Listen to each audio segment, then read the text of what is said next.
नमस्कार, मी माणिक कांबळे, संपादक कार्यकर्ता न्यूज चॅनलमधून आपल्याला आपल्या परिसरातील घडामोडीवरती बातम्या देत आहे। सेतू सुविधा केंद्राची सेवा विस्कळीत, अनेक पक्ष छेडणार आंदोलन। नागरिकांना सेवा देण्यासाठी महा ई सेवा केंद्र सुरू करण्यात आले आहे। मात्र गेल्या 4 दिवसापासून ऑनलाईन पोर्टलची साईट बंद असल्यामुळे नागरिकांची गैरसोय होत आहे। डिजिटल दुनियात सध्या नागरिकांना सेवा देण्यासाठी महा ई सेवा केंद्र सर्वत्र सुरू करण्यात आले आहे। मात्र गेल्या काही दिवसापासून ही सेवा विस्कळीत झाली असून शैक्षणिक दाखले, प्रमाणपत्र व इतर ऑनलाईन सेवा मिळण्यास विलंब होत आहे। तालुक्यात प्रत्येक गावात ही सेवा असून सर्व सेवा केंद्राची साईट गुल झाली आहे। केंद्र संचालक अशा या परिस्थितीमध्ये सेवा पुरवण्यास असमर्थ असल्यामुळे नागरिकांत संतापाचे वातावरण आहे।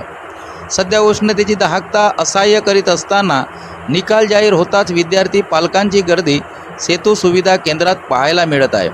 शैक्षणिक कामासाठी लागणारे जातीचे प्रमाणपत्रे, उत्पन्नाचे दाखले, non criminal certificate, domicile certificate यासह विविध दाखले मिळवण्यासाठी पालक विद्यार्थी पायपीट करत आहे।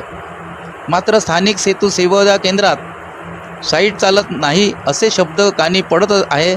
त्यामुळे मिनटों का काम घंटों में तर कधी आल्या पावली परतावे लागत आहे। त्यामुळे ही सेवा पूर्ववत सुरू करण्यात यावी अशी मागणी मारेगाव सर्व पक्षीयांकडून करण्यात आली आहे। येथील सर्व पक्षीयांचे शिष्टमंडळ तहसीलदार उत्तम निलावाड यांची भेट घेऊन व्यथा मांडली आहे। सेतू सुविधा संचालकाशी संयुक्त चर्चा केली आहे। या चर्चेमध्ये जिल्हा काँग्रेस कमिटीचे सरचिटणीस मारुती गोरकार, भाजपा तालुका अध्यक्ष अविनाश लांबट, भाजपचे नेते मंगेश देशपांडे प्रामुख्याने उपस्थित होते।